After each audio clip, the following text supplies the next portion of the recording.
Okay, let's start. Okay, thank you everyone for being on time.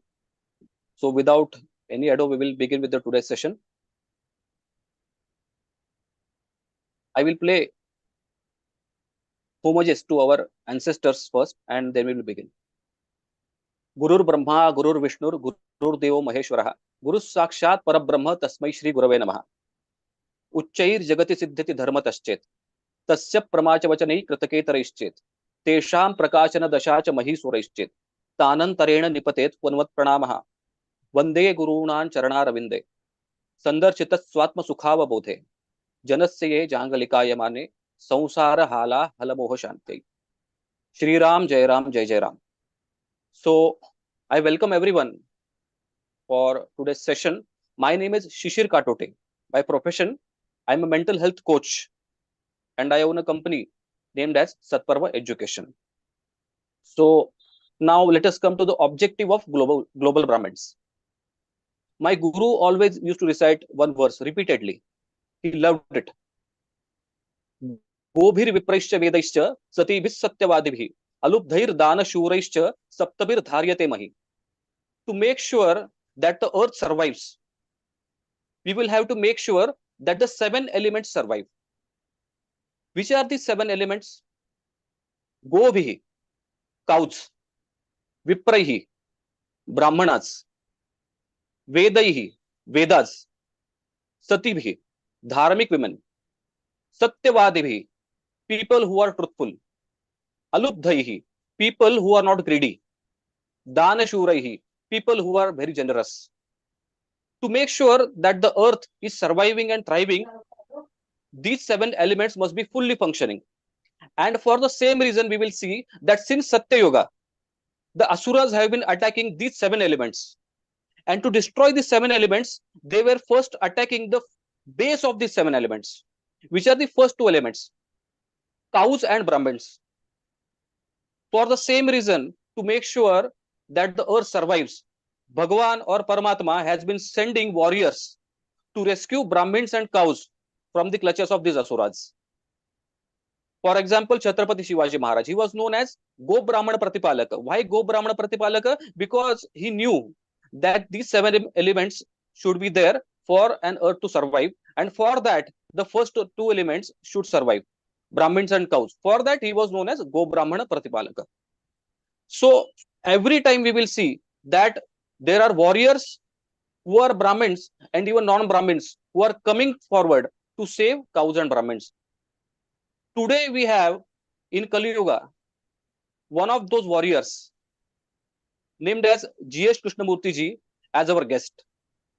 I would like to introduce G.S. Krishnamurthy ji in few words. I won't take a lot of time.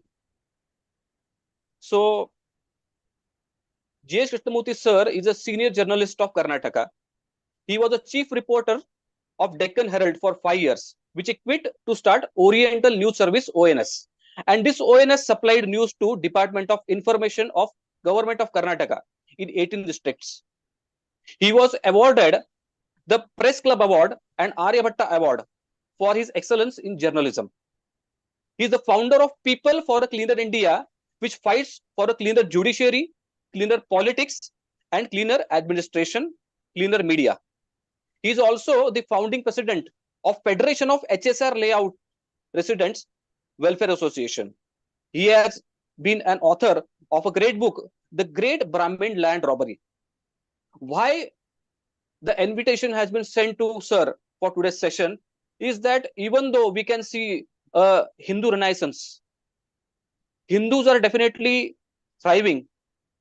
We can see in last 70 years, we have been seeing the best time for Hindus. But at the same time, I have personally experienced recently, and also before me, the sir has found out that the Brahmins have been sidelined. This is the problem. So to rescue Brahmins, we will have to make sure that some of us intellectual warriors come together and fight for it. So I request our today's warrior, Krishnamurthy sir, to take the session forward from this.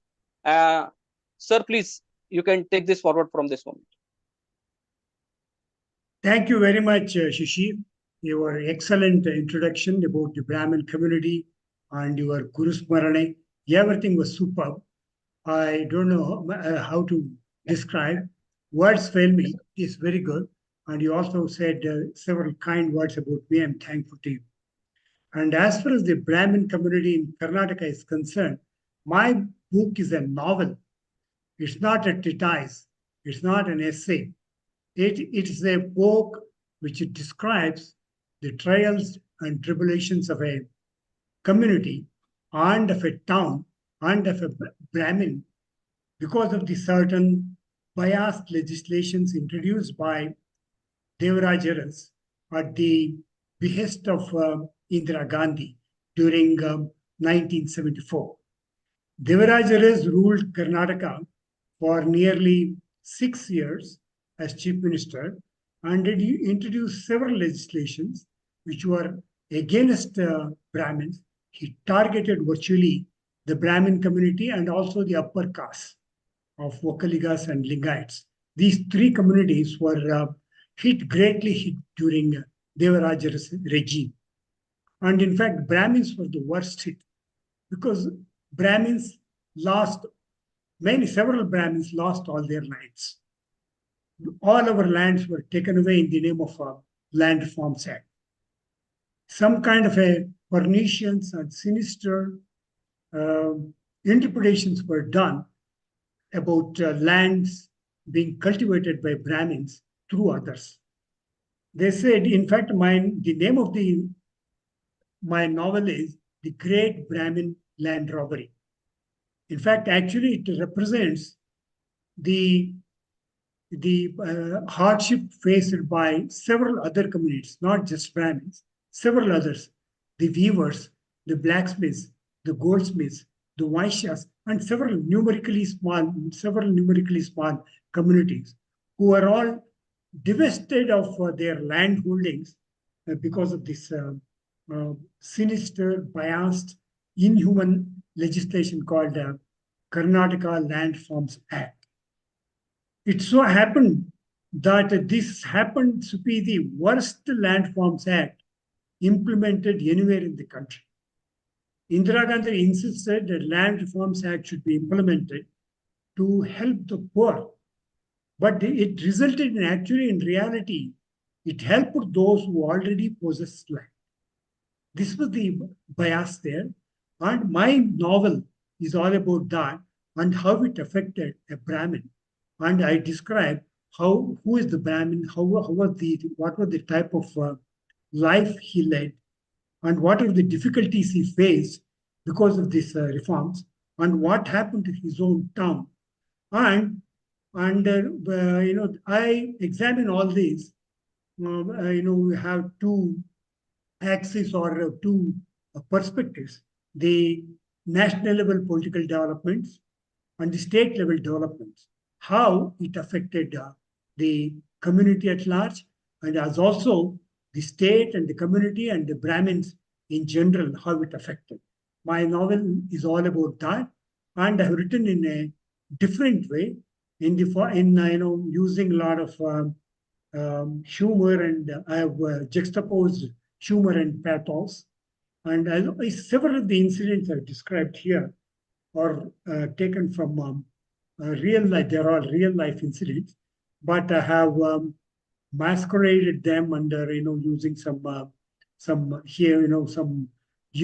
words and phrases and situations describing differently. And to add some more to what I said, Devarajaras is being hailed as a man who not only they say he emancipated the backward classes and brought them forward, etc., through his another legislation called the Karnataka Backward Classes Reservation for in jobs. He reserved some 50% of the jobs, and this ensured that the Brahmins were all sent out from the realms of the government officers. We were deprived of our post and position. Everything was designed in a way that affects our community. And his intention was to continue for a longer time. There in the Congress party and Indira Gandhi intentions were to create a vote bank or create a large chunk of the population which supports them always, and to ensure that they came forward with such legislations as Land Forms Act, reservations, etc. And this is my book is all about that, and I have described them. And to add to this, my neighboring state of Tamil Nadu, there the Brahmins were harassed and treated very badly by the Dravida Munnetra Kazagam people. I also described that to some extent, but to a large extent, I described the life of a Brahmin family as well as the life that underwent a sea change after these biased legislations were introduced in Karnataka by Devarajaras.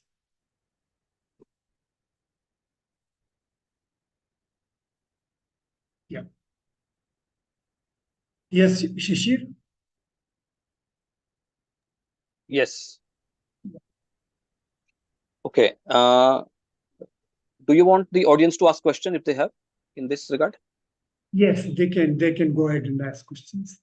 Okay. I request audience to ask a question by coming on the video. In case if you are not able to come on the video because of some background issue, I request you to write your question in the comments. Okay. Meanwhile, I will ask my own question.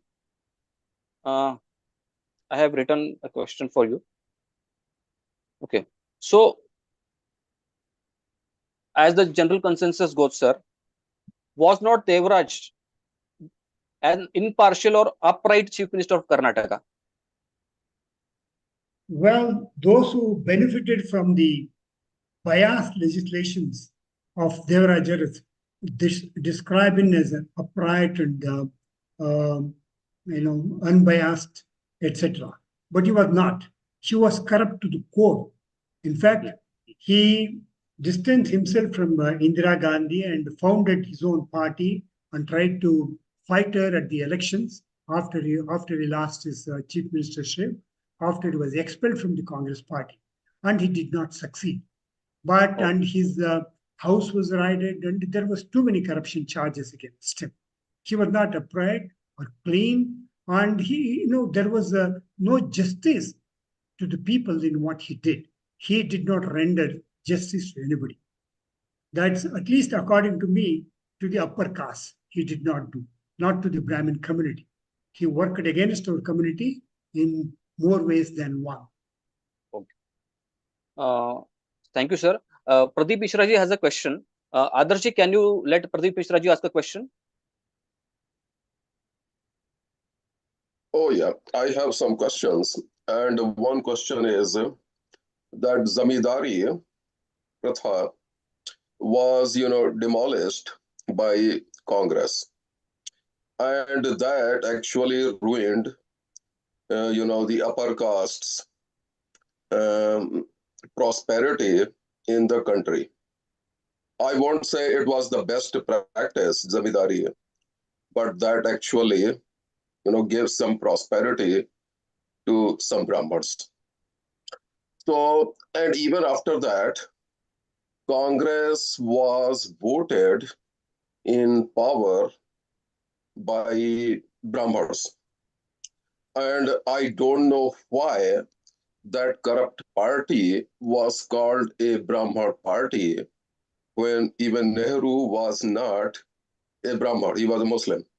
And the next thing is, when DMK and others ruined Brahmins in Tamil Nadu and elsewhere in South, did Brahmin do anything like any agitation, any political campaign, or just tolerated all that stuff?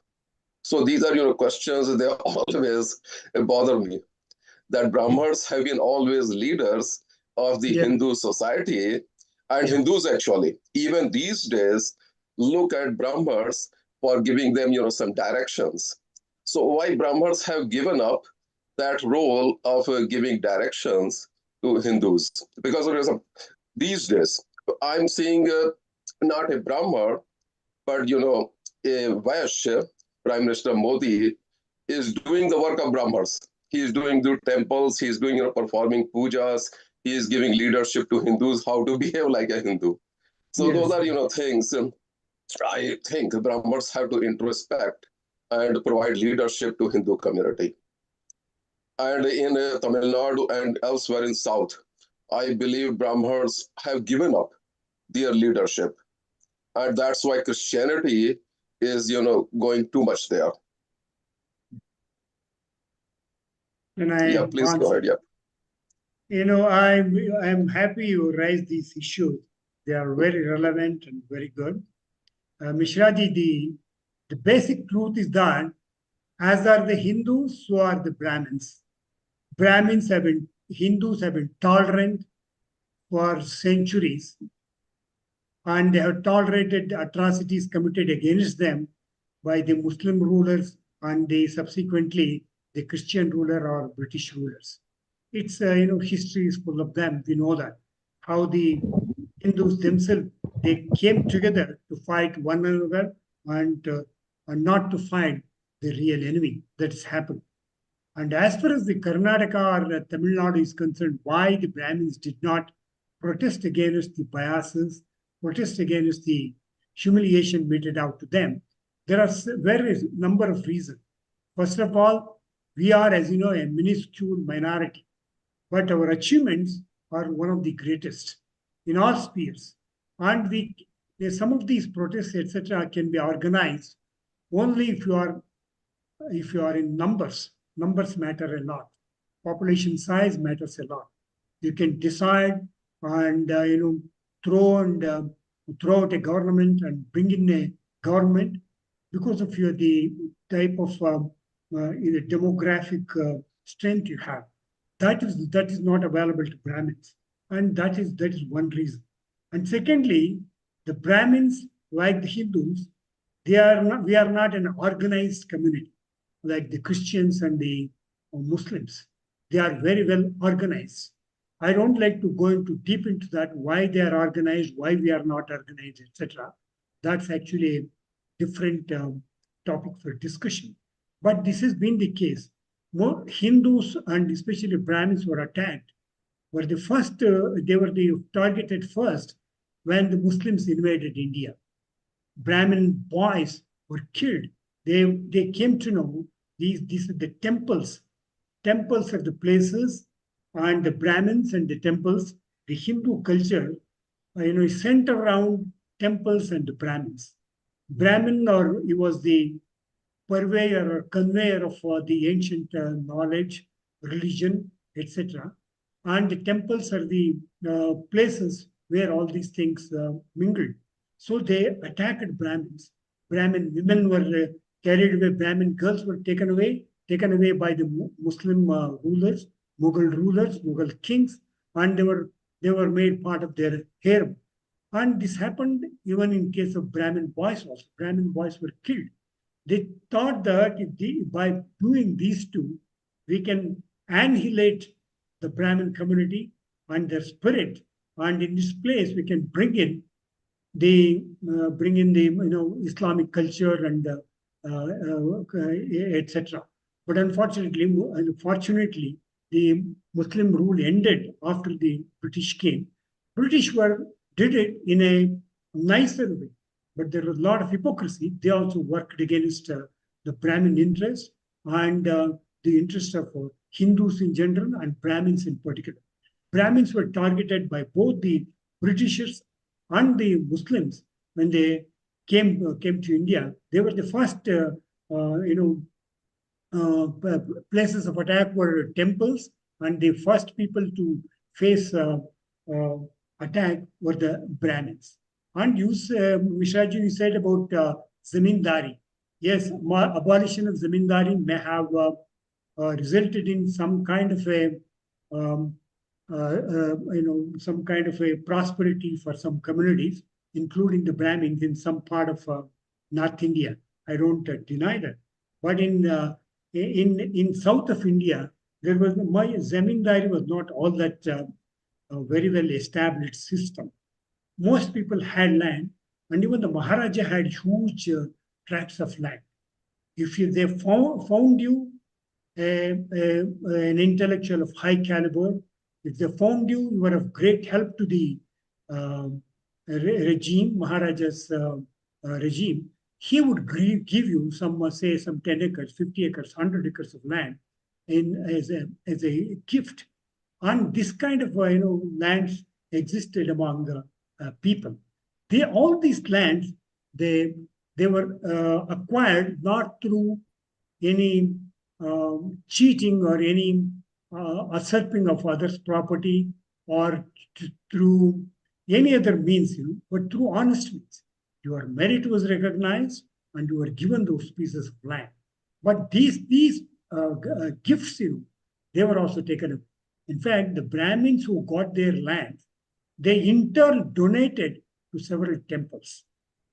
In fact, to speak my own family, my grandfather's grandfather, he donated a large tract of land to one temple in Mysore district.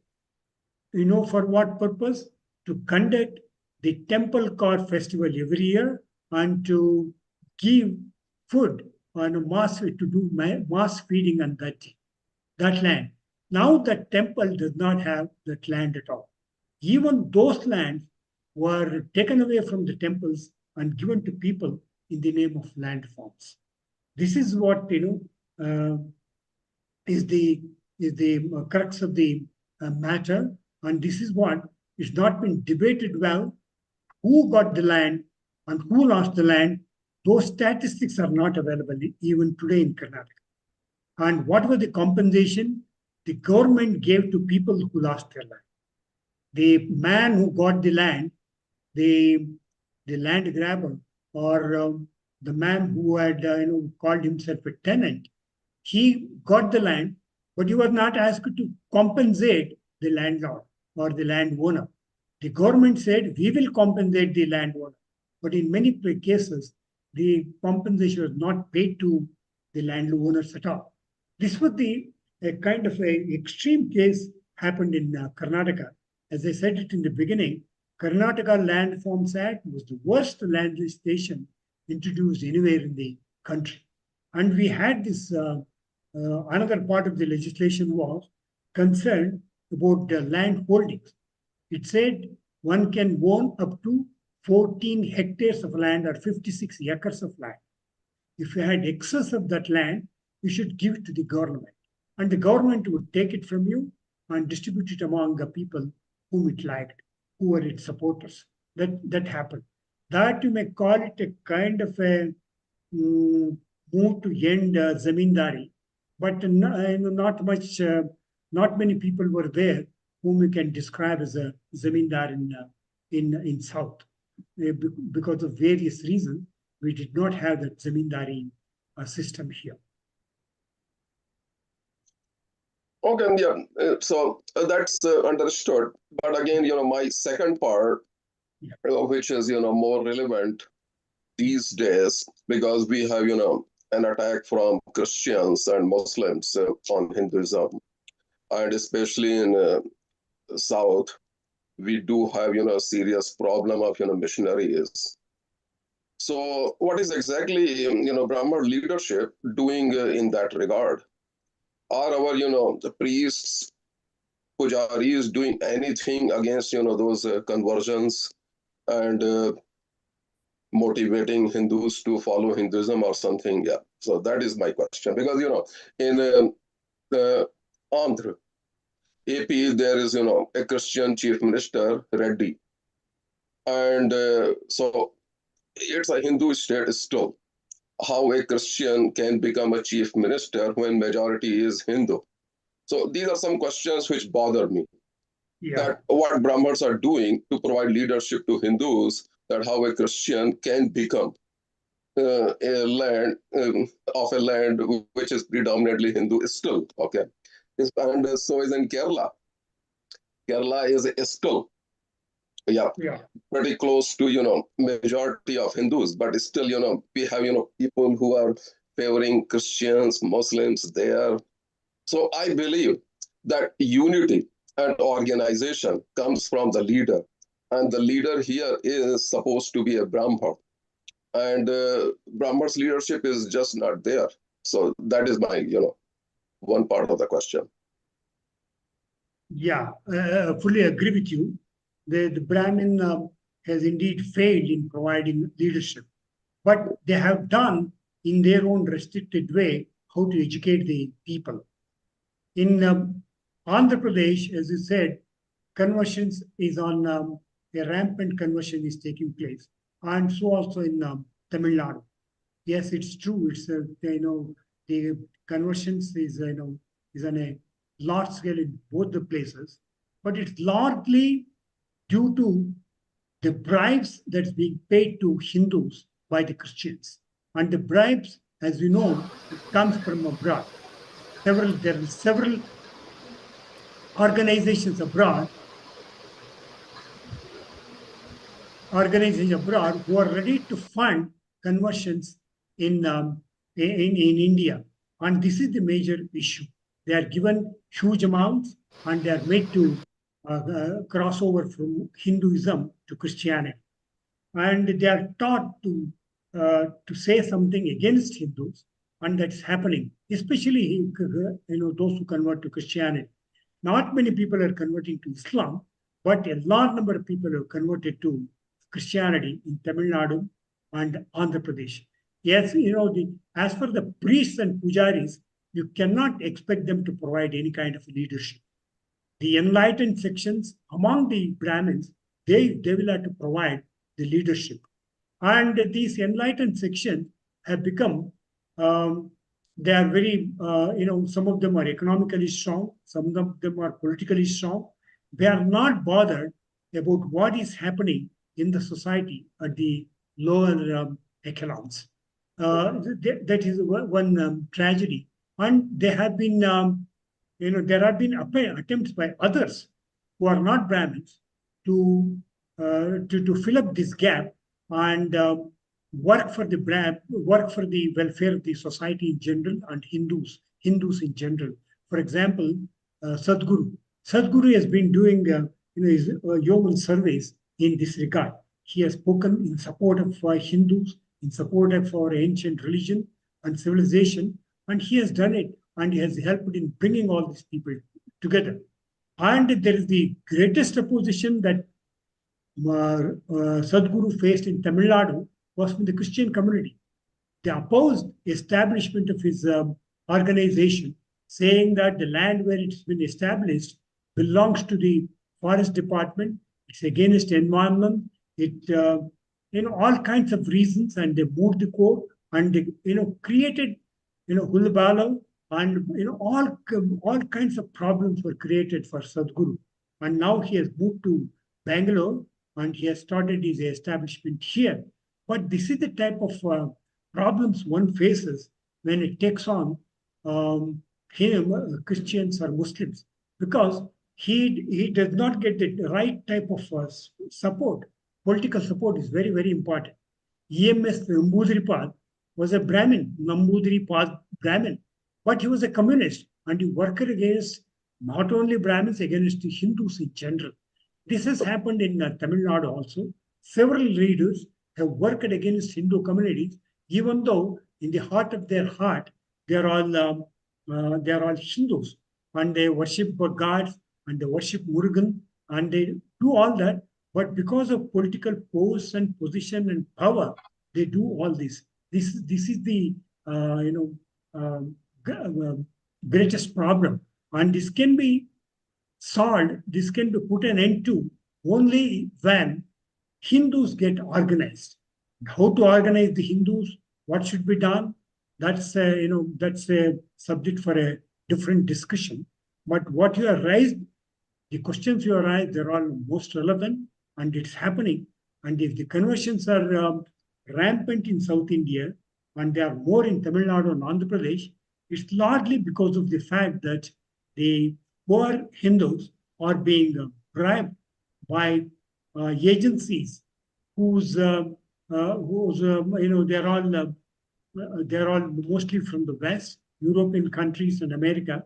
They're all settled. They're all there, very well established agencies. They fund them. They fund these conversions. Money is involved. Money is involved in a big way, and that's why we are not able to fight them. And among Hindus, we do not have any fund. Is an objective with the concerned people? They want it restored. Yeah. Yeah, thank you, Krishnamurthy ji. Yeah, you said very well. Yeah, and that's a really good point.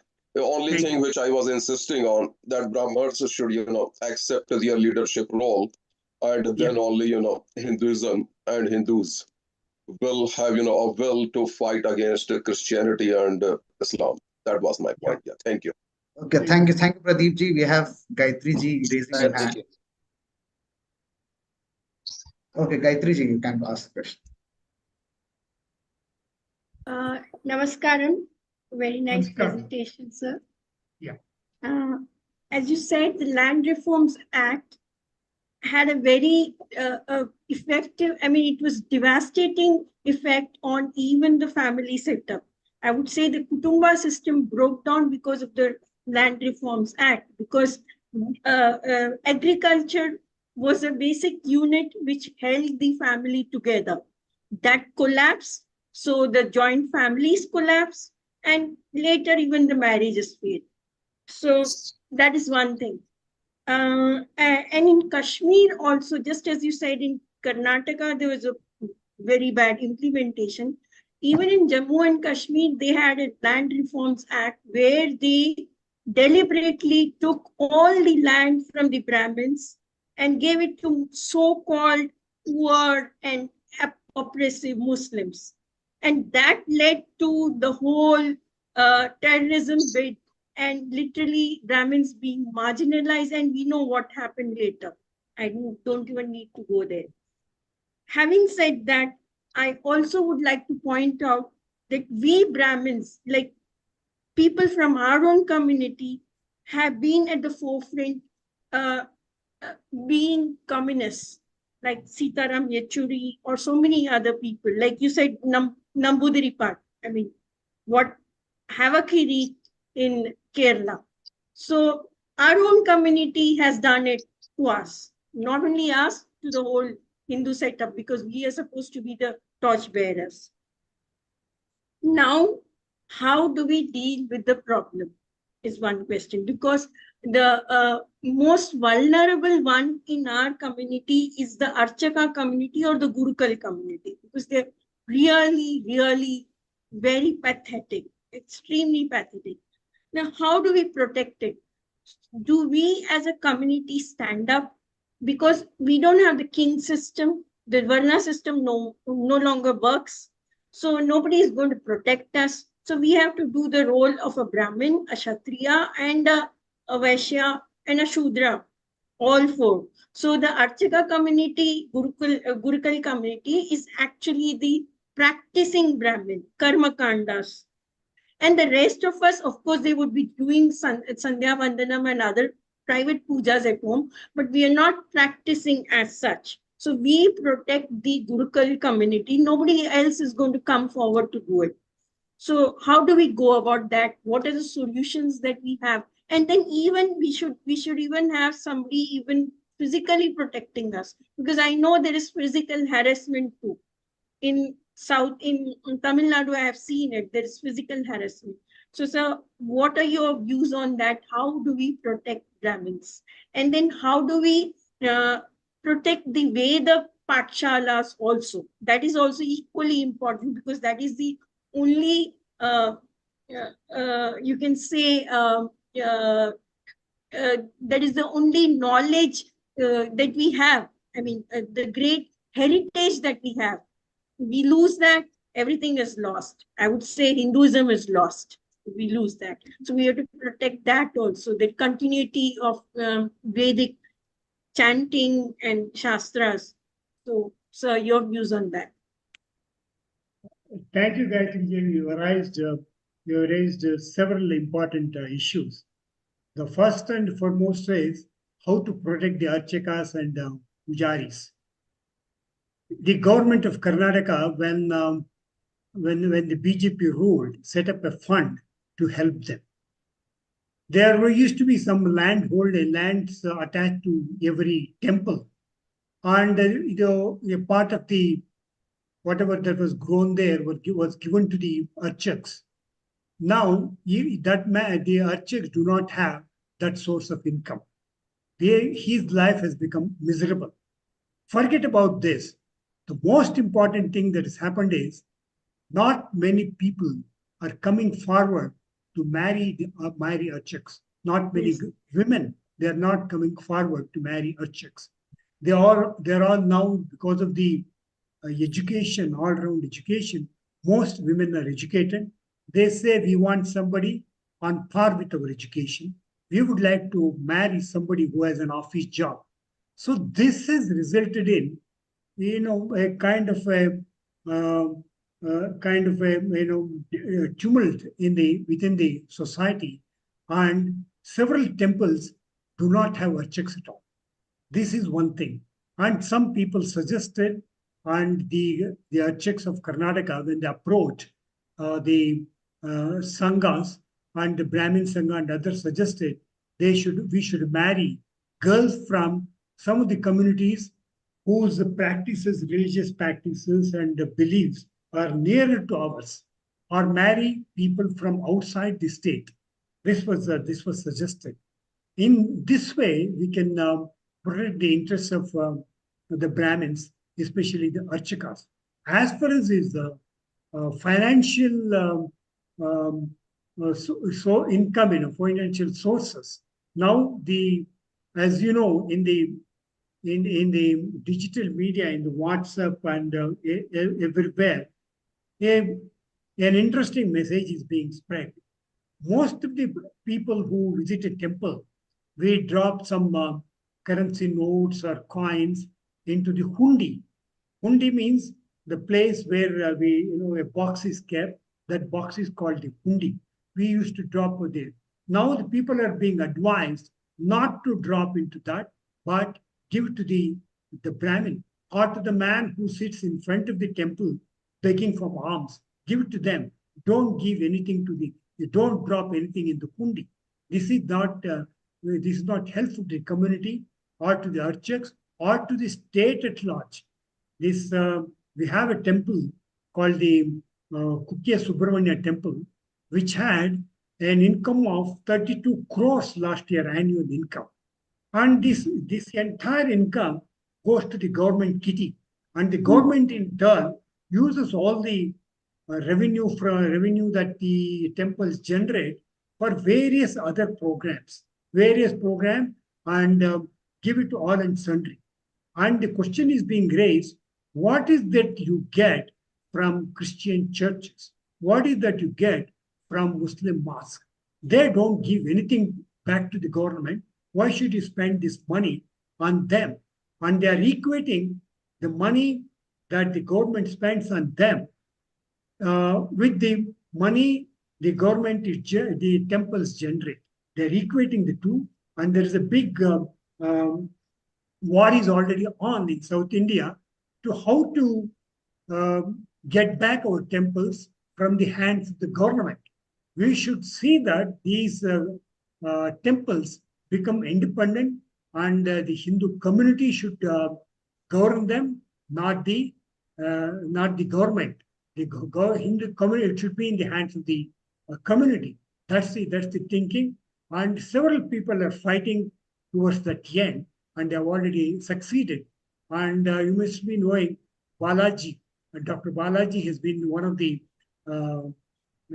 sorry, immediately I don't get his full name. Balaji, he is fighting. He is in the forefront of this fight against that. Even Dr. Subramanian Swami, she also addressed several meetings demanding that the temples be, the government be divested of the temple management and it to be given back to the community. So that is not yielded any result so far. Let's see what happens under the third term of Narendra Modi. So just one small observation.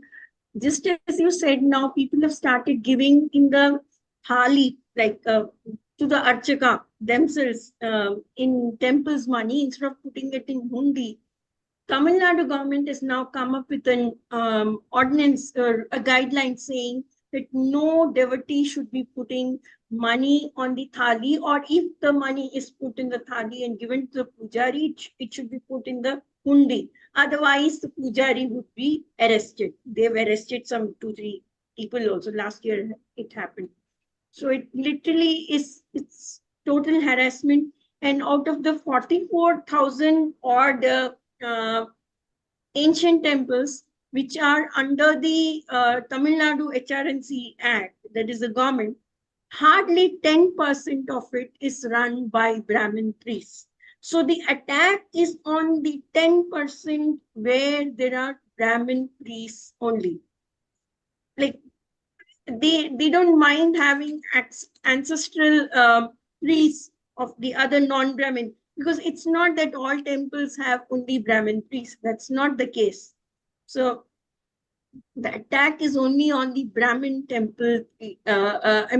On those temples where there are Brahmin priests. So just that. Yeah. Thank you. In fact, in my novel, I have dealt to some extent the physical attacks on the Brahmins in Tamil Nadu. When you read it, you come to know. And it's to some extent, to a great extent, it's about the Kannada Brahmins and the Tamil Brahmins, but how the Tamil Brahmins were ill-treated by the Dravida groups, how they attacked them, how they insulted them, how they did several dirty things against them. This is all about them. And they continue to do it because there are no legislation to protect the Brahmin community or the small communities and others. Like we have legislation, against atrocities against scheduled castes and scheduled tribes. Maybe we should demand of the government to introduce a similar legislation to take action to which permits me or which encourages me to initiate action against those who harass me or the members of my community. That is also needed. It's not being felt by other communities. Brahmins are getting being cornered and being assaulted, being subjected to all kinds of treatment, ill treatment. This needs to be extended to the Brahmin community also. The legislation on the lines of the Atrocities Act. I would feel that way. And this needs to be done. And probably some people, some politicians who are in the forefront of this, they should take it up with the government and see that something is done. Otherwise, this will continue and this continue to affect the Brahmin community at large. Absolutely, sir. I agree with you. And it has been nice talking to you. Thank you. Namaskar. Thank you very much. Let Anand ji now ask his question. Thank you, Gayatri ji, for the question. Okay. And now let us make sure that the conversation is actually focused on the book that sir has written. Okay, so that the session will be streamlined. Okay. I request Anand Ganeshji to come online. Anandji, could you switch on your video?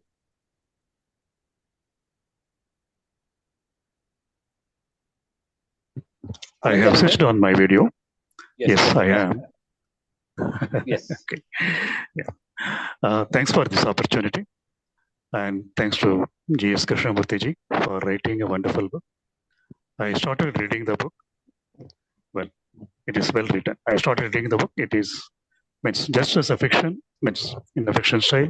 It is well written, and I started reading it. So one thing people want to know is like, how do I buy it? So I hope I request Shishir ji to give that information at the end of the session for all the people to buy the book. Yeah, thank you. Yes. Yeah. And I appreciate Gayatri ji to ask the very relevant questions here related to the Brahmin what's happening to Brahmin.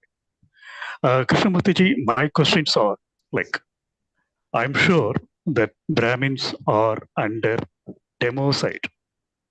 Democide is a way government and social forces ensure a particular community is withdrawn and refused its basic rights, and slowly it dies away by giving up its culture and its identities. So now what are the main three things Brahmin should do to come out of this? That is question number one. Question number two, you mentioned about churches and masjids, etc. So the reason they are strong, in my opinion, is they are loyal to their church or loyal to their masjid.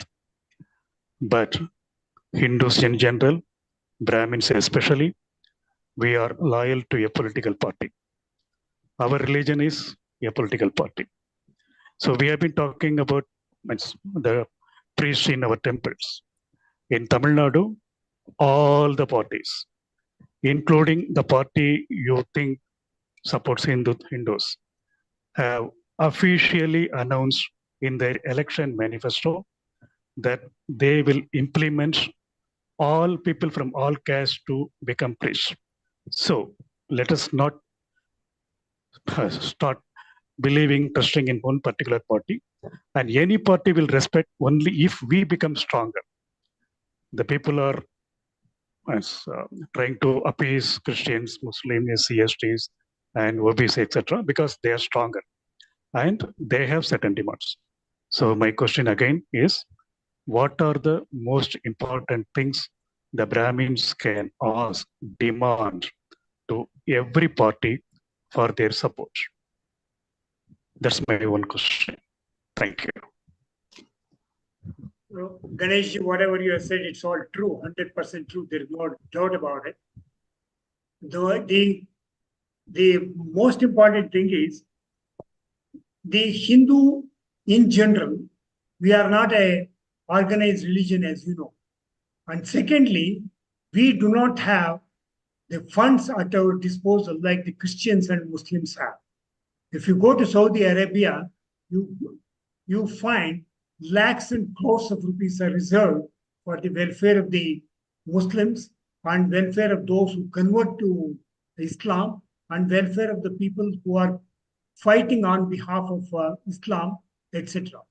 And that is true of Christianity also. Yes, they are loyal to Christianity, etc.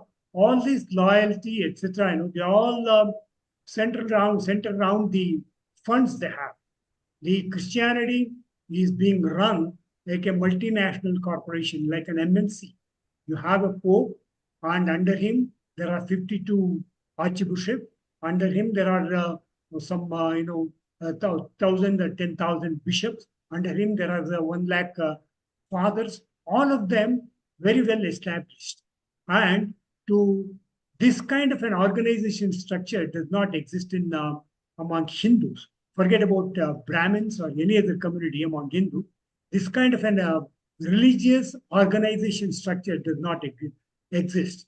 In fact, Pope is not only the head of the religion, he is also the chairman of a bank. And this bank, as I know, had some $100 billion some time ago, and there were some scandals. That's a different thing. And they have that much money, and he presides over that kind of a money. And every Christian is expected to donate certain sum towards the welfare of his religion and fellow Christians every year. You consult, you talk to any Christian that they're doing.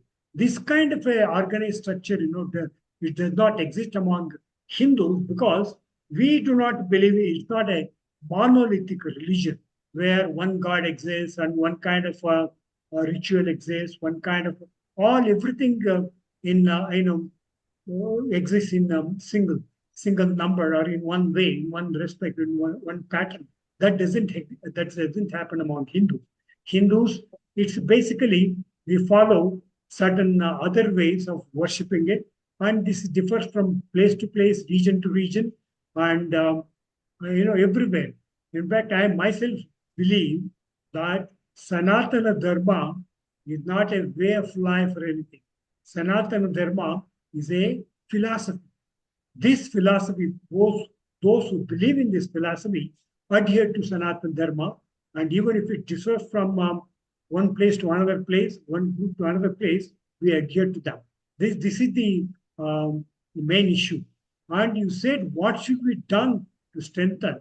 The only way to strengthen our community or to make our community to take leadership is to mingle with others and educate others and organize them and then agitate.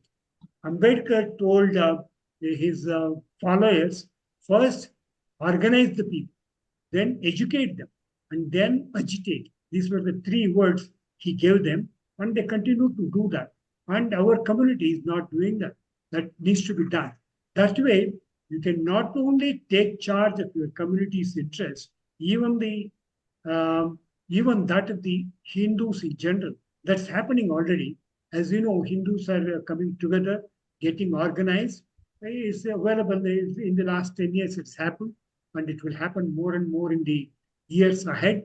If some changes are done, it should be possible. Shishir, yeah.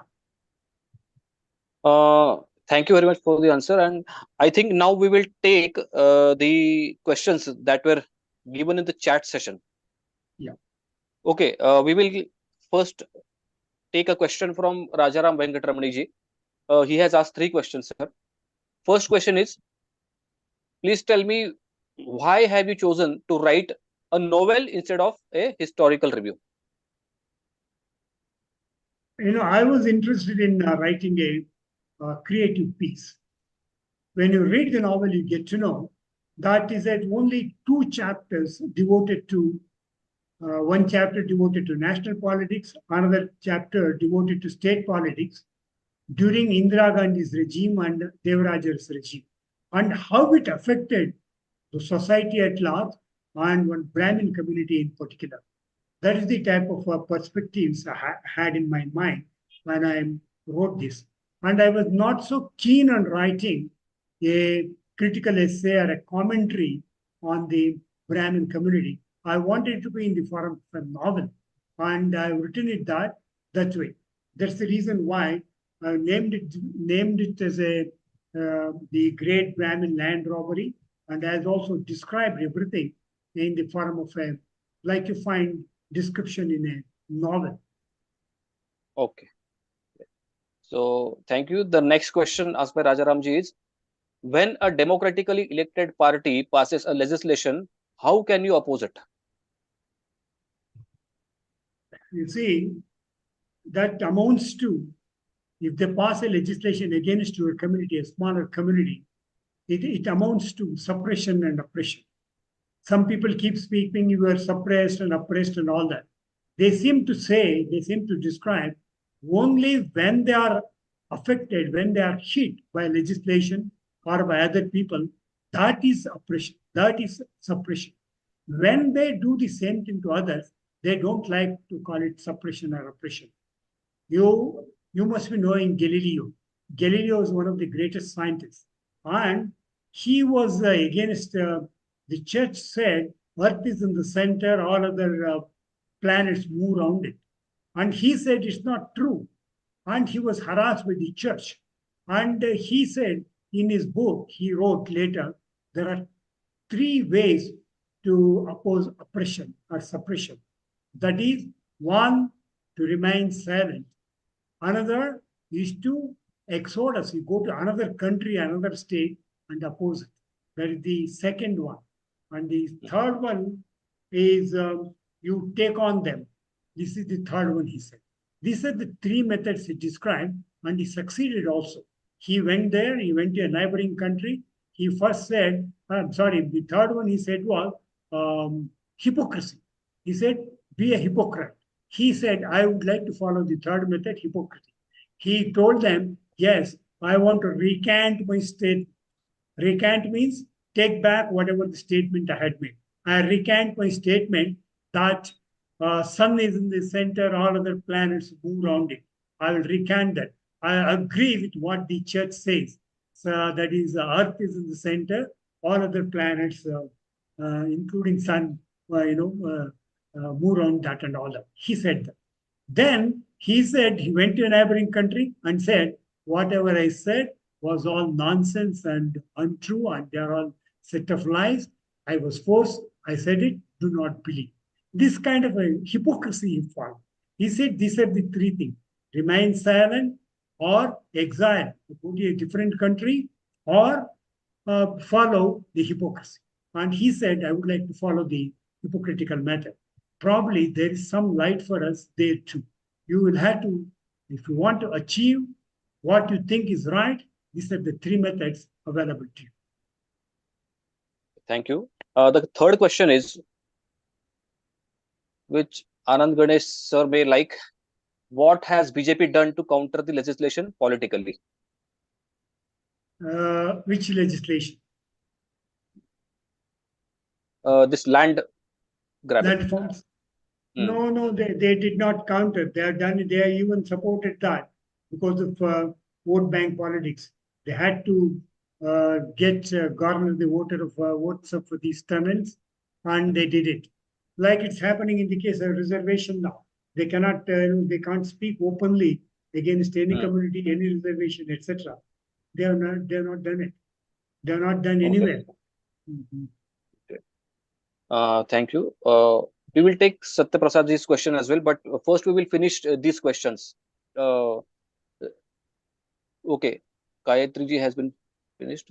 Okay, Alopalji has asked a question. How recent is Brahmin ownership land? To my understanding, landholding Brahmins is not very old. It wasn't uncommon to have the majority of Brahmins actually live on the patronage of the kings and pursue knowledge and not live lives of affluence. This is a very, very relevant and fundamental question. Yes, Brahmins were never zamindars. They owned some land here and there. Maybe there were some zamindars here and there, but a large number of people who owned land who were not zamindars. Depending on land for one's livelihood has been there for a long time. And when several people do it, Brahmins also follow it up. And we have one district in Karnataka where Brahmin is the tiller. He tills the land himself. Even today, they own gardens in, it's called Uttara Kannada district. And there they own the lands. Ramakrishna Hegde belonged to that community. They cultivated the land. They did all that themselves. They did not depend on others. That's a rare case. You don't find it anywhere. But yes, Brahmins did depend on lands to some extent.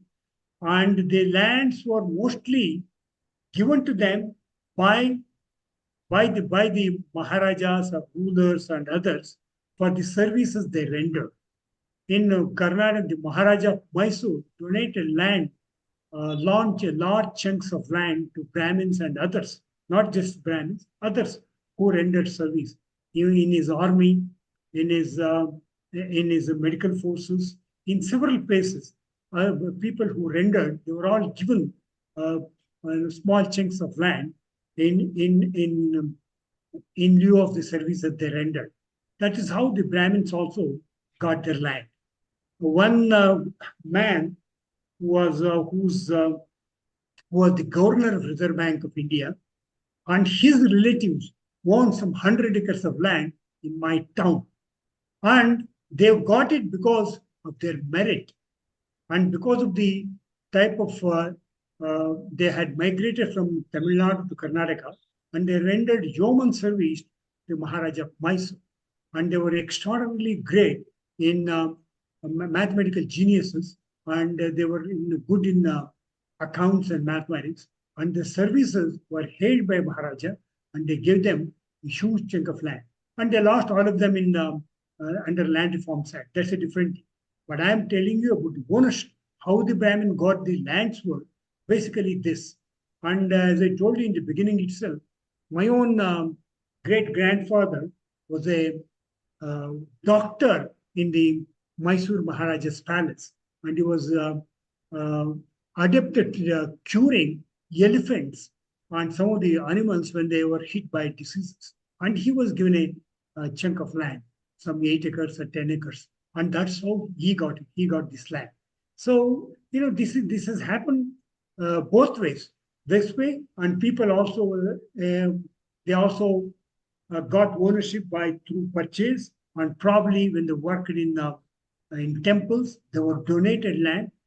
Bhudana was quite common, and the belief was that if you donate a piece of land to a Brahmin, some of your sufferings will part from you. This was there, and through this means also they got the land. Okay. So the question has been answered here. Yeah.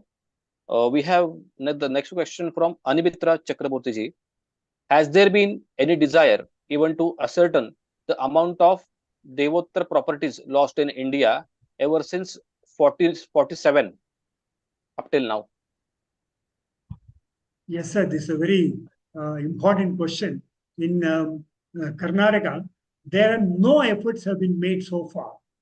220,000 acres of land changed hand under the Land Reforms Act. Nobody knows people who got the land and who lost the land, and what was the compensation given to them. Even the Brahmin associations themselves are keeping quiet. I don't know what to call it, whether they're extremely imbecile, frightened of the government. Some of them were legislators, some of them were ministers. Even then, they did not take interest in collecting these statistics. And this must be true of people elsewhere in the country too. They lose, but they don't make it a point to collect information from the government as to how much they lost, how much the community lost, how much the state lost. These things are still not available at all in Karnataka. I don't say all the 220 acres, 20,000 acres belong to the Brahmin community. It belonged to various small communities, and all of them lost. But still today, the government has not published what compensation it gave them and how many acres they lost and how much compensation has been given. Nothing is available. This needs to be done. This needs to be demanded, and we should see that we should get this reply to these answers, these questions.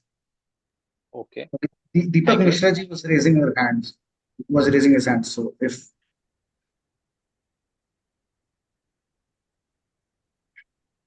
can you unmute yourself? Yeah. Pranam to everyone. My name is Dr. Nisha Mishra.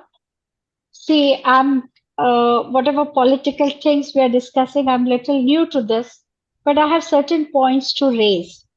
The thing is, somewhere we have lacked in inducing the core belief in our system, Brahmanism. We have never educated our kids to follow certain things.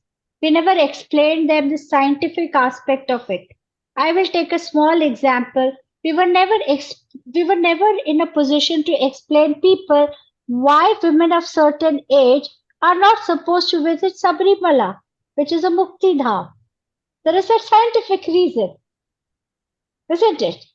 See, when women is menstruating, obviously the Vayu is flowing in the downward direction. And when we visit Mukti Dham like Amarnath or Sabrimala, obviously we go in a meditative state and the Vayu flows in the upward direction. Okay, so we are going against the nature. The moment we rule, the moment we go against the nature's law, it is going to create a gynecological problem. The small issue we were not able to address to large audience.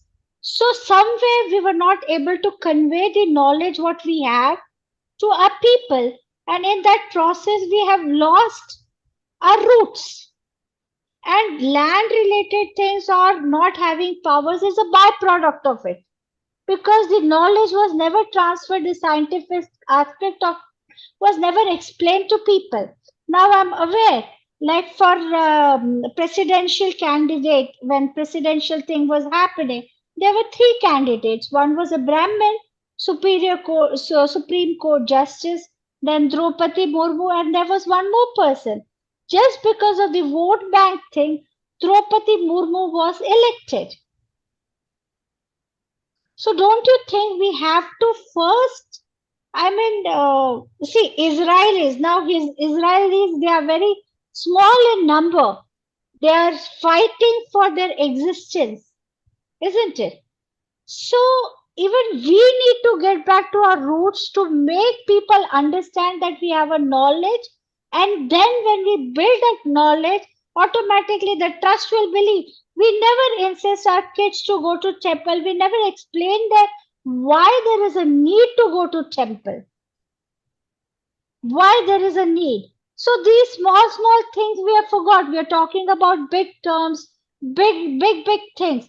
But we are forgetting the small things. That lighting a lamp after sunset is very important. What is the reason behind it?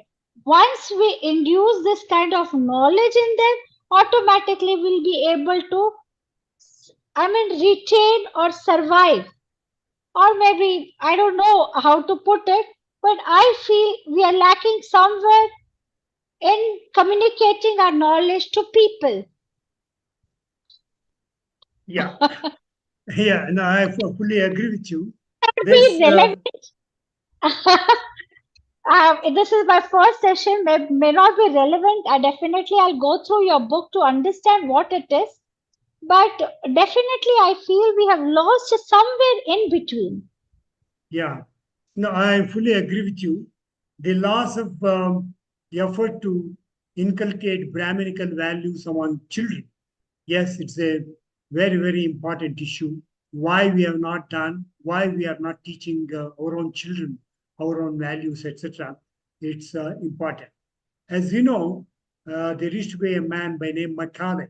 You must have heard about him, must have read about him. And he writes in his book, I wrote in his letters to the British government, we are teaching all Indians the English language. Those who are learning English language, they are distancing themselves from Hinduism, Sanatana Dharma, etc. This is the greatest achievement we have achievement. This is the greatest thing we have achieved in India. That's what he writes. And those documents are available everywhere. And that's what he says. And this started with the English education. Let's say, it's a probably this increased more and more after independence. Why it increased more and more under the Congress regime was, then the Congress government successively, they were in power for 70 years. They did not do anything in the name of Hindu religion. They did everything in the name of minorities. Minorities was a kind of a, omnibus, a kind of a, umbrella term under which every benefit was given to them, and we were not given anything, even if you were given not in the name of religion, but in the name of caste. That way, Hinduism and Sanatanis were divided into caste, smaller groups, so, into smithereens. We were cut into smithereens, and this continues. And it's very, very difficult to inculcate the Brahminical values only among Brahmins. It will have to be done at the societal levels. We had to organize the Hindu and teach them all these values so that if the Brahmin gives up, let others follow suit and do it. In fact, the Brahmins were hated by the Muslims and the Christian invaders because Brahmin was the purveyor or conveyor of ancient values, ancient religion, and the ancient texts. And these things happened. He was an agent. He was the man who passed on from one generation to another this the great wisdom of this country. When the Nalanda library was burnt, the first thing they did was to burn the library because they knew, because all this knowledge are stored there in the library. But the Brahmins, They had boycotted them. They were so close to those things. They wrote them, rewrote them. By word of mouth, they spread it to others and saw to it that what they spread through word of mouth existed and survived.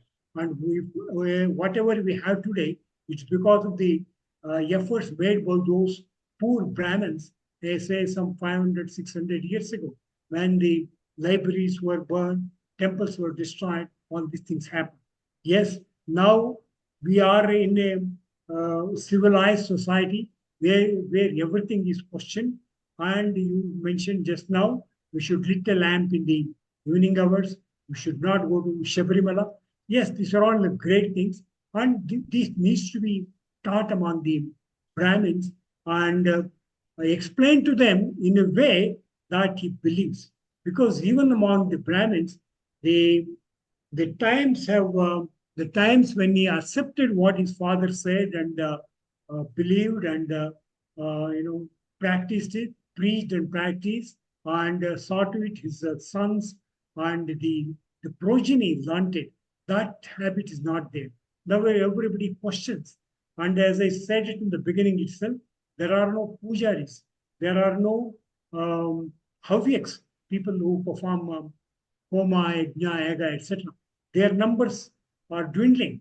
These things are happening. So you will have to strengthen these people who are, at the helm of affairs within our community so that they may continue to purvey or convey this knowledge to others. Okay. Thank you very much. I hope the question has been answered. Satyaprasad ji, you could come online and ask your question. Sure. Can you hear me? Yeah, Yes. Yeah, okay. We have been talking about the non-Brahminical forces making it inconvenient for Brahmins. I want to bring to your kind attention that if you are a Brahmin in Tamil Nadu, you either follow the Kanchi Mat or Shankara Mat if you are a Advaiti. Now these mats are Advaitic mats. They say Aham Brahmasmi, universal oneness, all that. But these mats don't see eye to eye with each other. I've openly seen the Swamijis of Sringeri Mat condescending Kanchi Mat and vice versa. And the linchpin as to why this happens is because the date of birth of Shankara is very different between the two mats. Okay, that's one of the bone of contention. So each one calls the other one as fake. Second is, if you take Vaishnavite, Iyengars, you have two major branches, Vadagalai Iyengar and Tengalai Iyengar. That is northern tradition and southern tradition. In Varadaraja temple, it went to court what kind of namam you should put on the elephant, and these two people came to blows. If the pontiffs of Advaita, who says Ekam Sat, who say Aham Brahmasmi, who say Tattvamasi, who preach eloquently, these two mats are not able to come together and call themselves as sannyasis, I believe it is a shame, because I have openly seen these mats, the highest pontiffs, being derogatory on each other mat, whereas the real enemy is somewhere outside.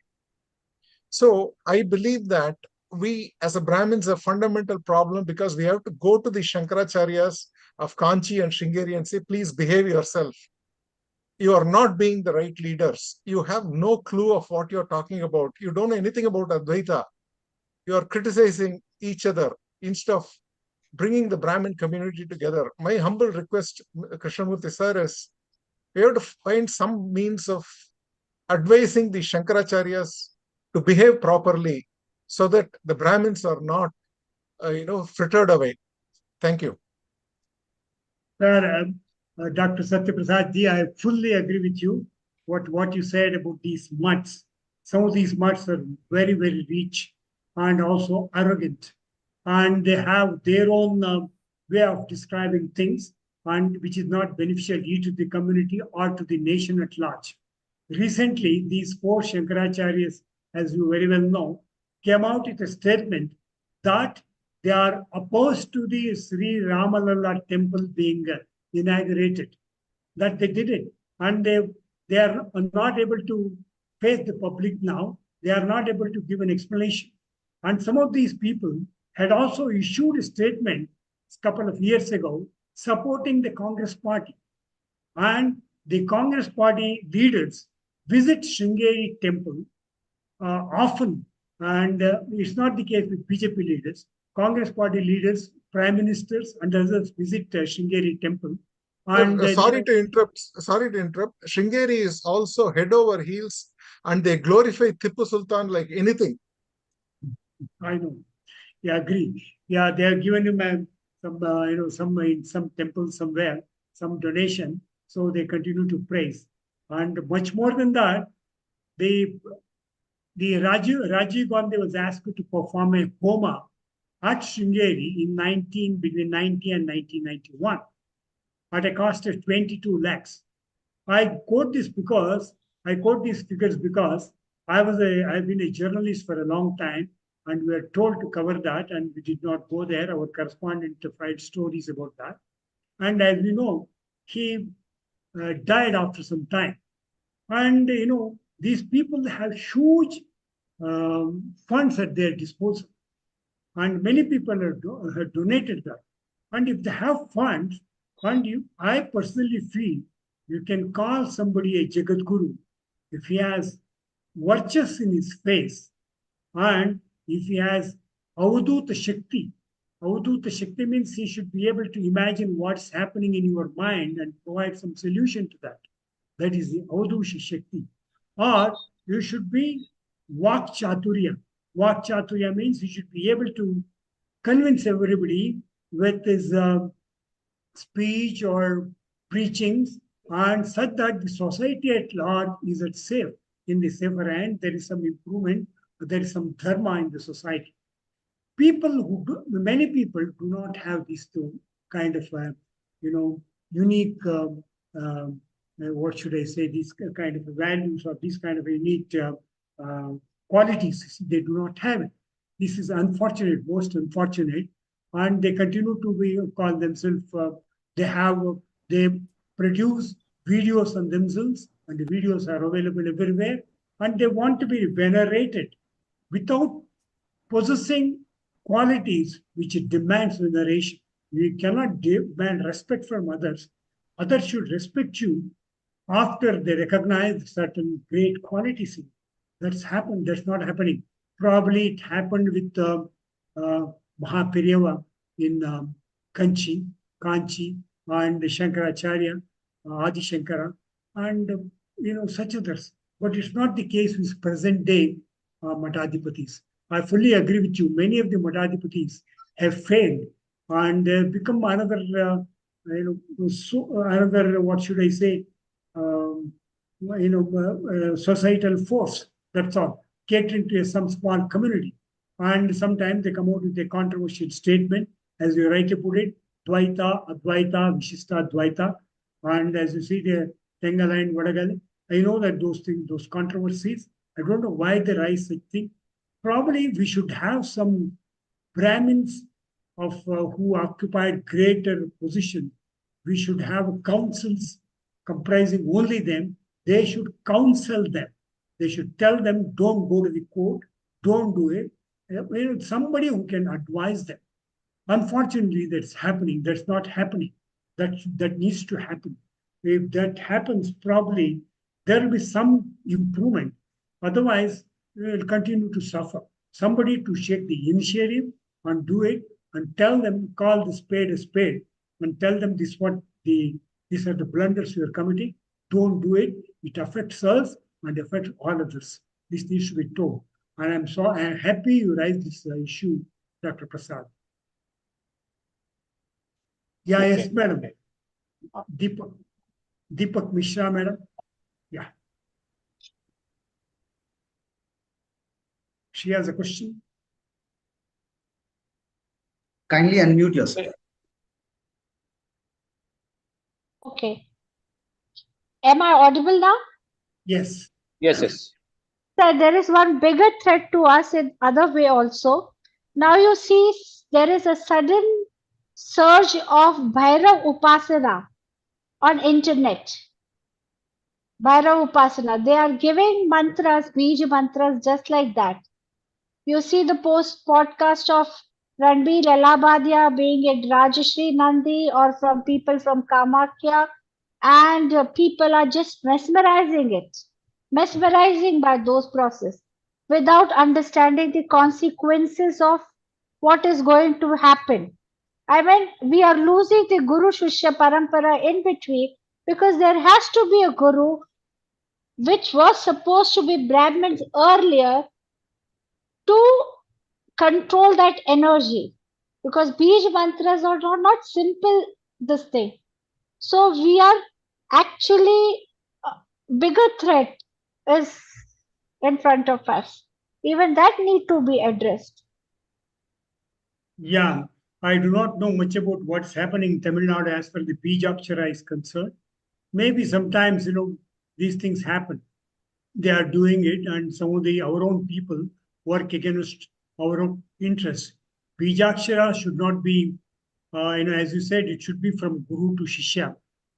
And that's how it has happened all for centuries, over the millennium. And Bijaksharas are something most powerful.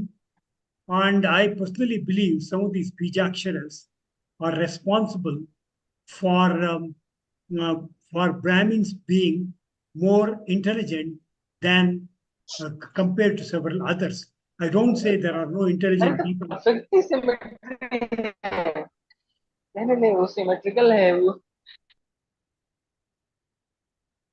Hello? Can you hear me? Yes. Yeah. I was telling you about the Bijaksharas, and these Bijaksharas very powerful. I'm not saying there are no intelligent people or intellectuals among other communities. There are many. But these Bijaksharas makes one more aware of in and around one's surroundings and probably oneself. This helps them, and this probably makes him more disciplined and more dedicated, brings concentration to his mind, and which in turn helps him achieve several other things during his lifetime. And it's a sad thing if the Bijaksharas are being, advertised or being made, public property by some people to gain popularity or to gain money. It's a sad thing that should not happen. It's happening, sir. It's happening. I see. And it's a big threat because once you start Bhairav Sadhana, I'm taking a single example. Once you start a Bhairav Sadhana, obviously there will be ganas associated with it. And Guru has a capability of control those things. And these people are just randomly giving it. Brahmins were given those powers where with certain practices they could control these energies and channelize in the proper direction. Now we are losing it. We are in bigger threat. Yeah, maybe what you say is right. And the Brahmins themselves are to blame for this. And they ought not to have given it, that way. They should have followed strictly what the system or the method of one's ancestors follow. Guru Shishya Parampara. Only when somebody becomes a Shishya of a Guru for a certain period, he was considered eligible for receiving certain mantras and certain Bijaksharas. That has been given a go by, and this seems to be the reason for these things happening. And the only solution is we'll have to organize and bring to the fore people who can advise these people. You can win over people through advice, through counseling, through intellectual discussions. It's possible. You can prevent and stop this kind of thing if it's happening. That's my personal belief. Okay. So let's move on to our next question, because we are running out of time. So Shashankji has a question. Also, I request that the questions need to be relevant to the book that we have. We can definitely have one more session to discuss this, like all the things. Yes, sir. Mm-hmm. Sir, apart from it, I have also observed like one thing within our society, like there were around 101 RTIs filed against the NCRTs upon their things that they have claimed that there were things that were actually just on the opinion, not the facts. Recently there has been news like where they have also accepted like the things like where they said the Brahmins didn't allow other community people not to worship in the temple was also wrong. And like there is certain agenda being created in the society that is totally against the Brahmanical culture and the Indian society, like where they target a specific group of women, whether it's Bollywood or it's Hollywood or anything, where they will only target specific group. And once you target the woman, as it said in in our shastras, women are the architect of society. So that is one of the very famous slogan. But then once they target them, so along with it, the culture will also go away. So don't you think like these kind of agendas are also creating a hatred against Indian culture as well as Brahmanical things that we have? Yes, sir. I fully agree with you, Mr. Chakravarti. This is happening. It's more so after independence.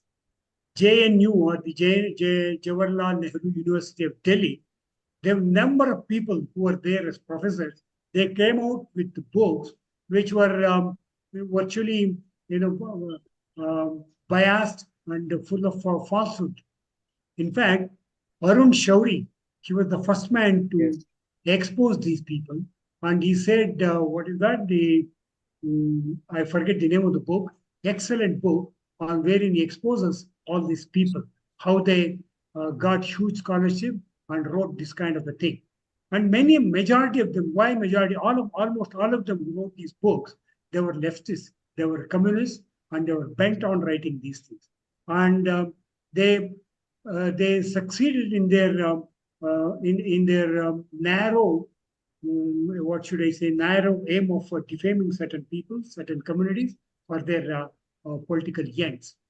And unfortunately, after independence, Nehru, who called himself an agnostic, a man who does not believe in any kind of a religious belief, he called him as an agnostic, and this reflected in some of the policies he formulated for the country. He, on the one hand, he called himself agnostic. On the other hand, he did not discipline certain communities. The most important thing is India was divided into three parts. The India was exclusively for Hindus, and Pakistan or Bangladesh for Muslims. But under Nehru's regime, the opposite happened. And here he opened the gates through secularist principle, and Indira Gandhi followed suit, and the Congress government followed suit, and they were given more power, some of the minority communities, and they became more and more power as the days rolled by.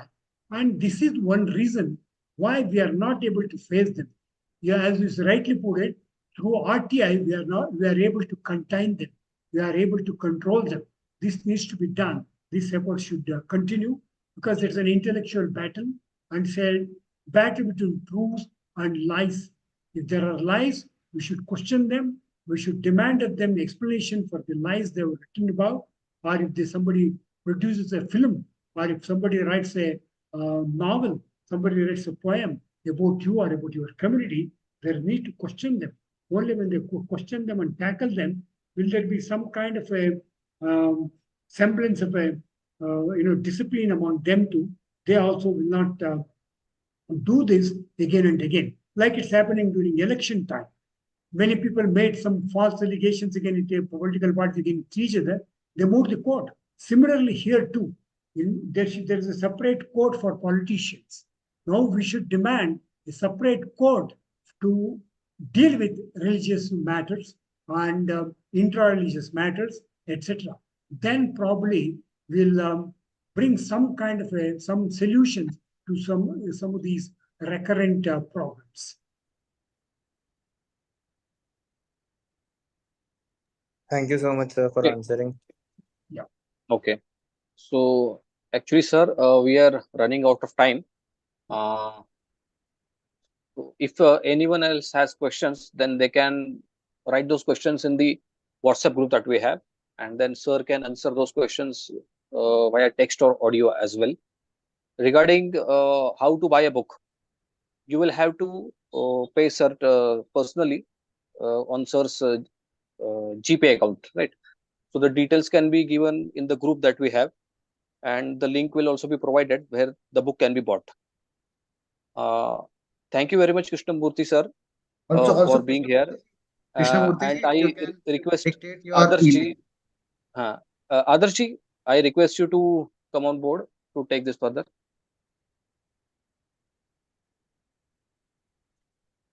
Adarsh ji, are you there? Yes.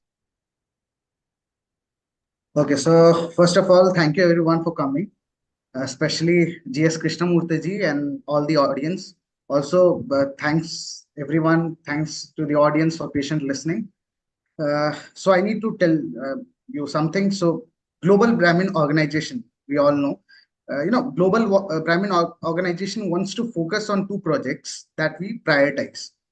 Number one is the Tamil Nadu exodus engineered by Dravidianist, and the second one is the genocide of Brahmins that we know in Maharashtra in the aftermath of Mohandas Karamchand Gandhi's assassination.